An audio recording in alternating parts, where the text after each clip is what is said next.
Fala aí, pessoal, como é que vocês estão? Tudo bem? Espero que sim. Bora filosofar? É isso aí, tamo junto. Estou te convidando hoje a conhecer um filósofo da transição do século XIX para o século XX, Edmund Russell, e as bases daquilo que ele chama de fenomenologia. Como que esse pensamento vai ser tão influente no século XX? Disciplinas como a psicologia, como a própria filosofia, são altamente influenciadas pelo pensamento desse filósofo. E para conhecer a obra dele e todo o ensinamento que a fenomenologia de Russell desenvolve, te convido a conhecer um livro bem bacana dele, chamado A Crise das Ciências Europeias e a Fenomenologia Transcendental. Um livro que ele escreve no início do século XX e que vai ser fundamental para a compreensão das ciências novas que vão surgir a partir do final do século XIX e da compreensão do conhecimento humano ao longo do século XX. Quer conhecer esse livro e todas as bases do pensamento da fenomenologia de Edmund Russell? Bora filosofar!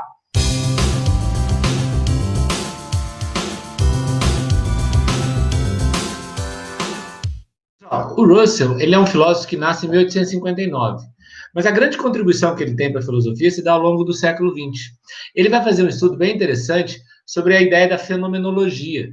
A fenomenologia é que é a área das ciências filosóficas que vai entender a relação do sujeito com o objeto. O que é o conhecimento? Como é possível estabelecer um contato do sujeito com o objeto, ou seja, um contato daquele que conhece com aquilo que é conhecido. Como é que a Europa moderna percebeu o conhecimento? Como é que era essa percepção racionalista, empírica, a priori? E de que maneira o século XX vai poder desenvolver um novo conhecimento? Na introdução eu disse a vocês que ele é importantíssimo, é fundamental, por exemplo, no desenvolvimento da psicologia, uma área da filosofia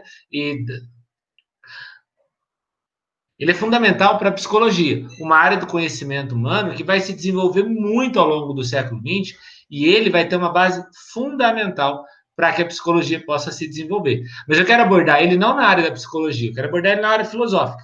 E de que maneira a fenomenologia contribuiu para que depois Jean-Paul Sartre trouxesse as bases do chamado existencialismo humanista. Ok? Vamos para a aula? Edmund Russell, ele vai tentar entender o que é o conhecimento dos fenômenos. A ideia de Russell é construir uma base fenomenológica da existência humana. E ele vai escrever um livro chamado A Filosofia, a Crítica às Ciências Europeias e a Fenomenologia Transcendental. E nesse livro, ele vai partir da relação do sujeito com o objeto. Quem é o sujeito? O sujeito é quem conhece. Quem é o objeto? O objeto é aquilo que se faz conhecido. O sujeito é aquele que conhece. O objeto é aquele que se faz conhecido. E o Russell, nesse livro, ele vai entender o que era o conhecimento na Idade Moderna e o que passa a ser o conhecimento a partir do século XX. Transição do século XIX para o século XX. Num primeiro momento, o que ele quer fazer? Ele quer entender a relação do sujeito com o objeto durante a Idade Moderna. Século XVI ao século XVIII. Ele começa a fazer uma investigação para compreender como a modernidade entendeu o conhecimento. Entendam, durante a modernidade, o conhecimento não é fenomenológico. Gigi, eu ainda não sei o que é fenomenologia. O que é fenômeno? Fenômeno é tudo aquilo que atua sobre a minha consciência. É tudo aquilo que eu me permito conhecer são fenômenos. Seja ele concreto, seja ele abstrato. Tá? Por exemplo, o envelhecimento é um fenômeno que eu preciso lidar com ele. O casamento é um fenômeno. A universidade é um fenômeno. Um objeto é um fenômeno. Como é possível conhecer esses fenômenos? Durante a Idade Moderna, Russell identifica 3 formas de conhecimento. Uma primeira forma é o realismo. O realismo parte do primado do objeto, ou seja, no realismo, é aquilo que é conhecido que é mais importante. É aquilo que é real que é mais importante. Depois a gente tem o idealismo, onde a primazia vem do sujeito, ou seja, é a ideia que eu construo. Enquanto o realismo, o objeto em si se faz conhecido, ele é real, o idealismo é a ideia que eu tenho do objeto.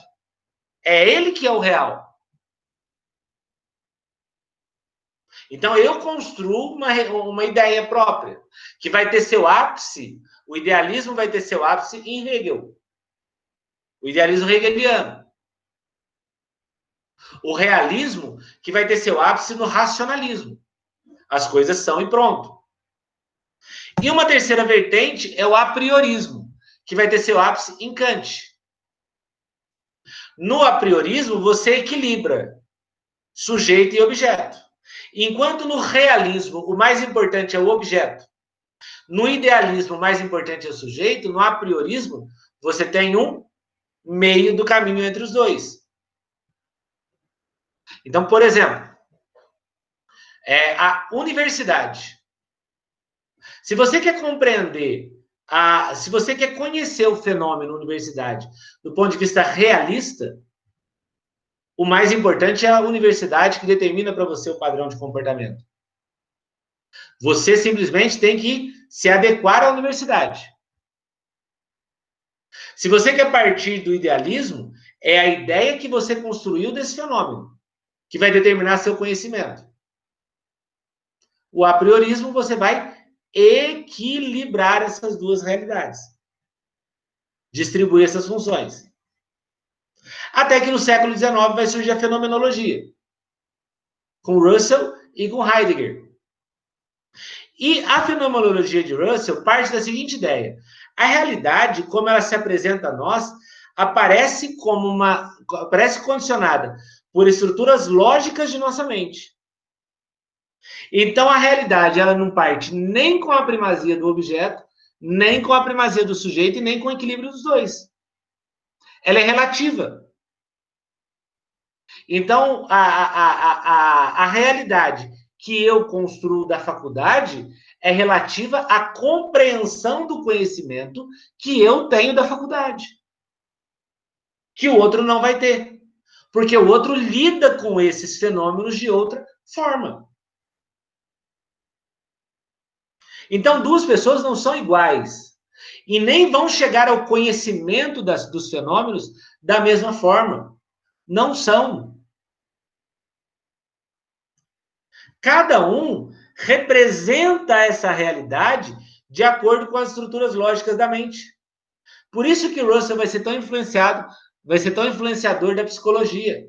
Porque é necessário compreender as relações que o sujeito tem com o objeto, não de forma absoluta, mas sim de forma relativa. De forma relativa. Dois irmãos gêmeos, idênticos, fisicamente idênticos, são completamente diferentes nos seus gostos. Por quê? Russell explica.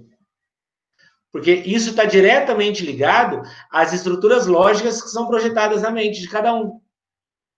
Então, em um, se projeta uma estrutura lógica mais voltada a determinados gostos, em outro, a outros gostos. Porque depende muito de como nós nos relacionamos com os fenômenos. E aí o Russell vai entender que o sujeito, ele possui uma consciência e essa consciência apreende o fenômeno. A consciência vai apreender informação. E o objeto é aquilo que a consciência aprendeu. Por isso que, se a gente seguir dessa lógica de Edmund Russell, a gente não pode tentar estabelecer sobre o outro os nossos gostos. Simplesmente porque o outro possui uma consciência que não é a minha consciência. Logo, aquilo que a consciência do outro será aprendida não é o que a minha consciência aprendeu. E aí, a partir daí, Edmund Russell vai desenvolver o caminho da sua fenomenologia. E Russell, depois de ter entendido que nós devemos superar essa relação de sujeito-objeto que a modernidade produziu, ele vai chegar a essa conclusão. Toda consciência é consciência de algo. A consciência é consciência de alguma coisa.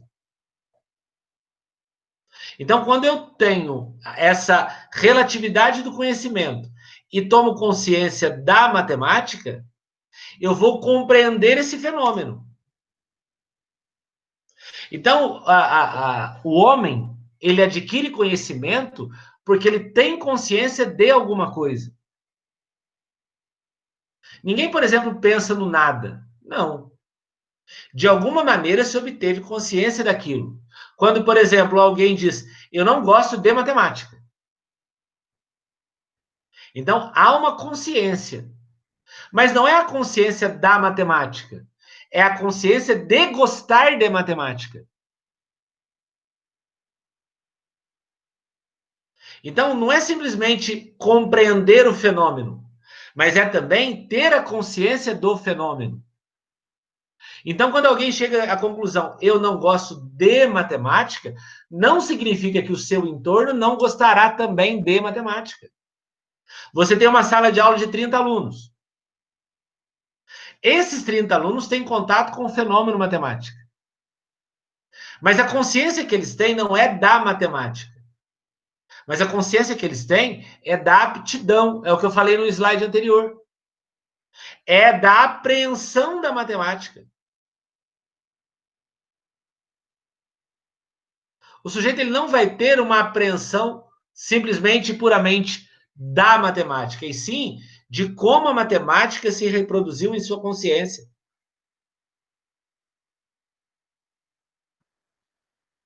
Então, tem coisas na minha vida que na infância os meus pais me levaram a conhecer. Mas em algum momento de minha vida, a minha consciência, a capacidade do meu conhecimento, me levaram a uma consciência daquilo. E me fizeram continuar seguindo aquilo, gostando daquilo, ou não. É a consciência de algo. Por isso, é uma violência contra a consciência humana. Nós queremos fazer com que o outro tome consciência daquilo que nós tomamos. Porque cada ser é único. E se conhecimento é relativo, não é nem objeto, nem sujeito, nem o equilíbrio dos dois, mas é a consciência do indivíduo, cada um tem a sua. E aí a fenomenologia de Russell acaba chegando a uma questão simples. Quando nós falamos redução da fenomenologia, ou redução fenomenológica, não quer dizer que ela perdeu importância, é que ela chegou num cerne, ela chegou num ponto. E que cerne é esse? A investigação ela não deve partir da filosofia, ou seja, ela não deve ser metafísica. A investigação ela deve partir das próprias coisas. É necessário voltar a coisas a elas mesmas. Então, por exemplo, vamos manter a matemática como nossa referência aqui para a aula. Eu não tenho que investigar o fato de um aluno não gostar de matemática pela própria matemática, mas é pela consciência que ele tem da matemática. E quando a gente volta na consciência, a gente identifica algumas questões. E o Russell vai desenvolver um mecanismo para chegar a essa ideia que ele chama de purificar a consciência. E o que seria essa purificação da consciência? Tentar entender de forma equilibrada essa relação do sujeito com o objeto. Mas não é o equilibrado do Kant, do a priorismo. É um equilibrado de cada vez mais ir funilando, reduzindo ao fenômeno. Sabe? Chegando no cerne da questão. Chegando na origem das coisas. E quando a gente chega no cerne da questão, na origem das coisas, nós podemos compreender as coisas por elas mesmas. E aí essa reflexão que o Russell trouxe para nós. Toda consciência é consciência de algo. Então, é necessário conduzir o indivíduo a uma purificação de sua consciência. Fazer com que o homem, que o ser, possa cada vez mais compreender os seus fenômenos. Para quê? para que, compreendido o fenômeno, o homem assuma um protagonismo de sua existência. E Russell desenvolve uma ferramenta que ele chama de descrição, que é analisar como que os fenômenos são vividos na consciência do ser e nos próprios atos. Ou então, essa descrição ela pode ser feita da maneira como que o objeto se manifesta para o sujeito na própria consciência. Medos. Eu não quero sair daqui e fazer uma faculdade fora, porque eu tenho medo de morar sozinho, eu tenho medo... Peraí, é preciso analisar como que esse fenômeno reflete na consciência, para que se tome uma decisão que possa produzir um efeito prático em sua vida. Então, a grande sacada de Edmund Russell nessa parte da aula é nos levar a compreender a nossa existência. E nós vamos compreendê-la reduzindo os fenômenos a eles mesmos. E à medida que nós assim procedemos, fica mais fácil de assumir um protagonismo existencial. Bom, vai chegar o ponto que o Russell vai chamar de conhecimento no método fenomenológico. O que é o conhecimento dentro da fenomenologia? Já reduzimos as coisas a elas mesmas. Já entendemos que é necessário voltar e purificar a consciência. Para ele, então, e vocês já entenderam isso nessa parte da aula, que a origem do conhecimento está na consciência do sujeito em relação ao objeto. Tá? Então, por exemplo, eu conheço essa garrafa cor-de-rosa porque eu tenho consciência que isso é uma garrafa e isso aqui é cor-de-rosa. Eu tenho essa consciência. Então, todo o processo de conhecimento não parte nem do sujeito nem do objeto. Parte da consciência. Por isso que ela é relativa. E aí ele vai desenvolver um caminho que vai superar o racionalismo do Descartes, o empirismo do Hume e o apriorismo do Kant. Primeiro, ele vai chamar o racionalismo de noema. E a crítica que ele faz ao racionalismo é entender que não existe uma consciência pura das coisas. As consequências, a consciência, na verdade, é uma consciência de algo. Vou dar um exemplo disso que eu fiz de propósito. Talvez você que está assistindo a aula agora, ao falar que essa garrafa é rosa, pensou, não, o Gigi está louco. Isso é vermelho. Outros que são mais detalhistas de cor falaram, não, isso é salmão. Então, não existe uma consciência pura de isso aqui é rosa. Existe uma consciência sobre o objeto. E talvez outro falar, nossa, hoje está louco, chamou isso de garrafa. Isso não é garrafa, isso é um copo. Ok. Se você tem consciência que isso é um copo, beleza. Outros falaram, não, Gigi, tá viajando, isso é um cooler. Depende do sujeito. Então você não pode seguir um princípio noemático. O princípio noemático, o noema, é o racionalismo, que deve ser superado.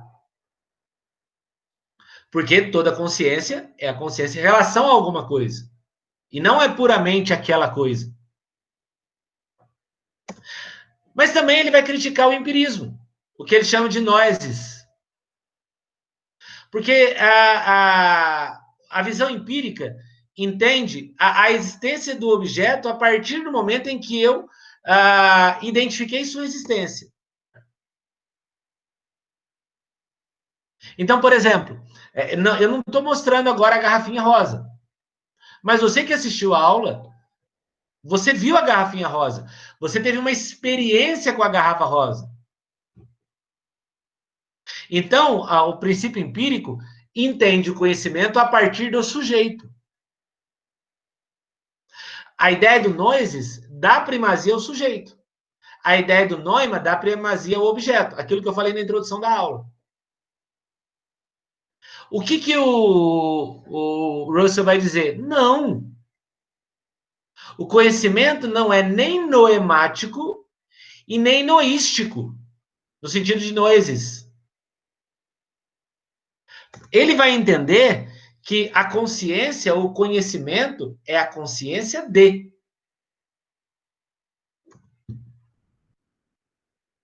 Para ele, é necessário buscar a essência dos fenômenos para atingir os significados. Então, isso para mim é uma garrafa, porque ela tem para mim uma essência de uma garrafa. Isso aqui é rosa, porque esse aqui tem para mim a essência do rosa. Mas isso é para mim, porque é relativo ao sujeito. Se alguém que estiver assistindo a aula tiver problema de identificação de cores, for daltônico, não vai ter a mesma consciência de rosa que eu tive. Então, para o Russell, a ideia do conhecimento se dá à medida que nós reduzimos o fenômeno a eles mesmos. Tomamos consciência de. Então, vamos pegar, por exemplo, a matemática, que é um exemplo que eu estou seguindo a aula como um fio condutor. O Neumann nos faz chegar a uma consciência pura sobre a matemática. Puramente a própria matemática. O objeto tem primazia. Eu, como professor de matemática, preciso fazer com que os 30 aprendam a minha aula. E dane-se se alguém não aprendeu, a aula foi dada. O Neumann, o sujeito tem primazia. Então, é o indivíduo, a partir da experiência que passa a existir a matemática. A fenomenologia, não. O fenômeno matemática se apresenta a todos, mas cada um, em sua consciência, vai apresentar uma consciência da matemática. Superando o noema e superando o noesis. Para que isso aconteça, nós reduzimos o fenômeno para a sua essência.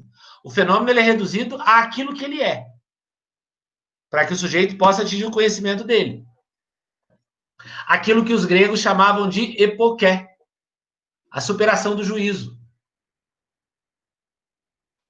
Sabe? É se desprender dessa realidade concreta e entender que a realidade é resultado da consciência relativa que o sujeito tem das coisas.